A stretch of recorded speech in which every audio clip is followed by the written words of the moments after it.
এবারে একটা জিনিস এখানে দেখো যে আমাদের এখানে আমরা একটা কালার দিছি, তাই না? আমরা চাচ্ছি যে আমরা যখন মাউস নিব এটাকে কি বলা হয়, হোভার।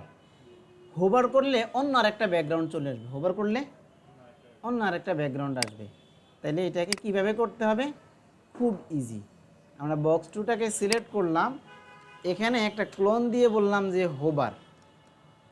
হোভার হলে উইথ হেড সব কিছুই ঠিক থাকবে, শুধুমাত্র ব্যাকগ্রাউন্ড কালারটা কী হয়ে যাবে, রেড হয়ে যাবে।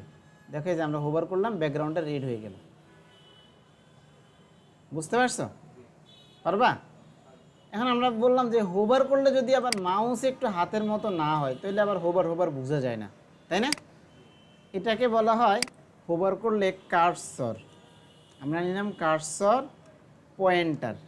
এটাকে কি বলা হয়? Cursor pointer. তা আমরা এটাকে এখানে নিয়ে সেভ করে দিলাম। দেখো এই যে আমার এখানে হোভার করলে কালারটা, ব্যাকগ্রাউন্ডটা চেঞ্জ হচ্ছে।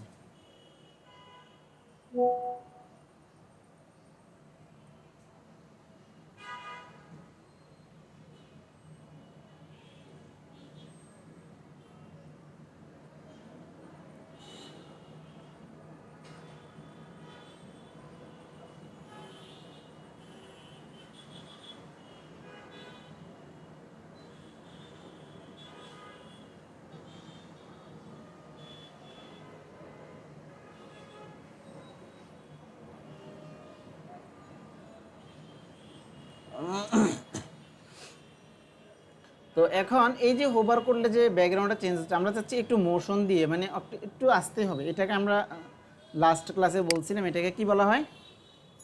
ট্রানজিশন। কি বলা হয়? ট্রানজিশন। আমরা পয়েন্ট ধরো 5s, যে 5 সেকেন্ড ধরে হবে, যে এই দেখছো হচ্ছে।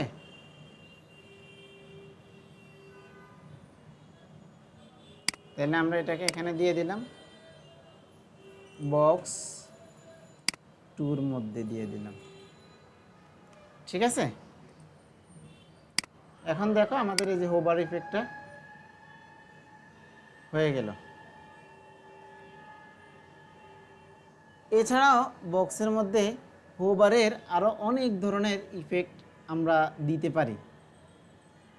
ঠিক আছে? বক্সের মধ্যে আমরা হোভারে আরও অনেক ধরনের ইফেক্ট দিতে পারি। এখানে দেখছো যে কালারের কত কিছু পাওয়া যায়, কত থিম পাওয়া যায়।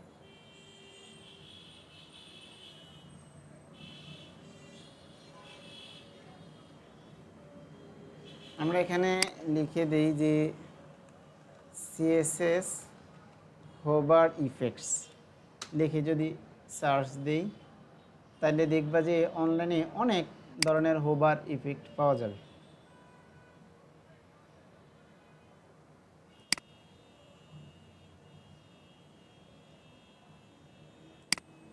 এই যে দেখো এখানে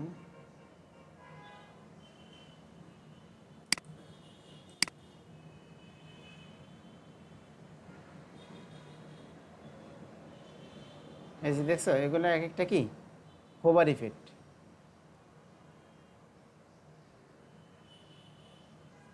এই দেখো হোভার করলে